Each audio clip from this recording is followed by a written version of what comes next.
நம்முடைய மாநில தலைவர் மரியாதைக்குரிய அண்ணன் நயினா நாகேந்திரன் அவர்கள் நம்ம எல்லாம் சந்திப்பதற்காக நம் மத்தியில் அவர்கள் இருந்திருக்கிறார்கள்.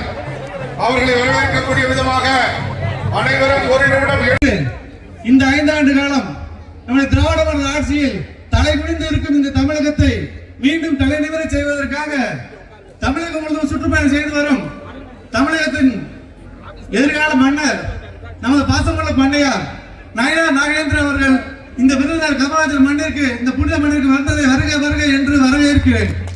இது பாரதிய ஜனதா கட்சி சார்பாகவும் நம்முடைய விருதுநகர் மக்கள் சார்பாக வருக வருக என்று வரவேற்கிறேன். அவர்களோடு இணைந்து பயணித்துக் கொண்டிருக்கும் நமது முன்னாள் மத்திய அமைச்சர் பொன் ராதாகிருஷ்ணன் அவர்களே, நமது கூட்டணி கட்சிகள் அனைத்து இந்திய அண்ணா திராவிட முன்னேற்ற மாவட்ட செயலர் திரு KT ராஜேந்திர பாலாஜி அவர்களே, முன்னாள் மாவட்ட செயலாளர் அனைத்து இந்திய அண்ணா திராவிட முன்னேற்ற கழக ரவிச்சந்திரன் அவர்களே, முன்னாள் MLA ராஜவர்மன் அவர்களே, முன்னாள் ex-MLA எதிர்கோட்டு சுப்பிரமணியன் அவர்களே, 8 கோடி தமிழர்கள் எழுச்சி பெற்றவர்களாக மாற வேண்டும் என்று சொன்னால் ஒரு பச்சை தமிழன் பயணம் செய்ய வேண்டும். 1971ஆம் ஆண்டு முதல் என்னுடைய பட்டப்படிப்பை முடிக்கும் வரைக்கும் இந்த விருதுநகரிலே பயின்றவன் நான். இதே மைதானத்திலே பெருந்தலைவர் காமராஜர் அவர்கள் தமிழன் உறுதியேற்பான், எந்த விலை கொடுத்தேனும் திராவிட முன்னேற்ற கழகத்திற்கு இது கடைசி ஆட்சி என்று சொல்லக்கூடிய உறுதிப்பாட்டை எடுத்துவிட்டு செல்வான். எனக்கு நம்பிக்கை இருக்கின்றது, எனக்கு நம்பிக்கை இருக்கின்றது.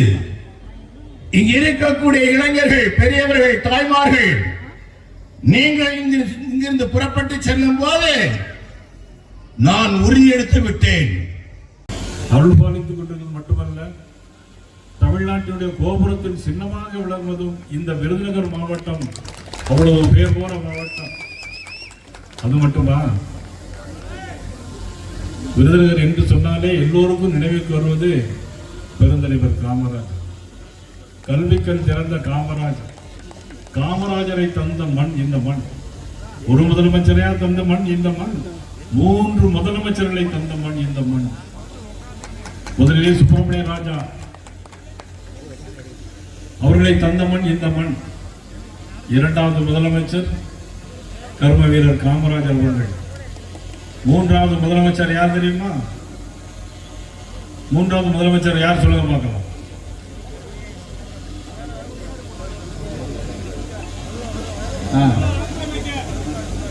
அருப்புக்கோட்டை தொகுதியிலேயே போட்டியிட்டு வெற்றி பெற்ற வாழ்ந்தவர் கோடி மறைந்தவர் கோடி மக்கள் மனதில் வாழ்கின்ற மாபெரும் தலைவர் புரட்சித் தலைவர் எம்ஜிஆர். 10 வருஷம் மத்திய அமைச்சராக இருந்தார்.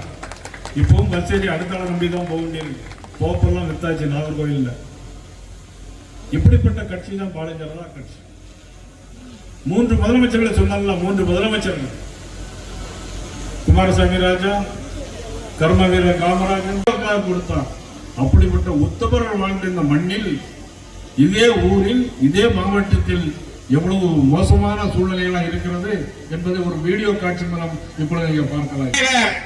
பண்ணையார் நயினார் நாகேந்திரன் அவர்களுக்கு விருதுநகர் கிழக்கு மாவட்ட கழகத்தின் சார்பில் ஆகியோரை மாலை அணிவித்து ஒரே ஒரு கோரிக்கை.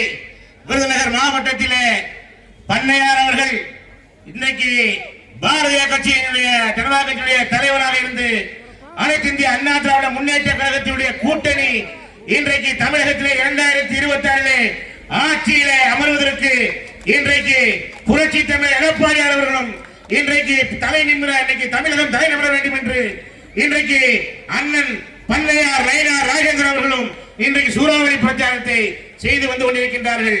விருதுநகர் மாவட்டத்திலே பட்டாசு தொழிற்சாலையை பாதுகாப்பது எங்கள் எடப்பாடியார், இனி மீண்டும் பாதுகாப்பது எடப்பாடியார். அதற்கு நயினார் நாகேந்திரன் அவர்கள் உறுதுணையாக இருக்க வேண்டும் என்று கூறி எனக்கு பேச வாய்ப்பளித்த அண்ணனுக்கு நன்றி சொல்லி விடுகிறேன்.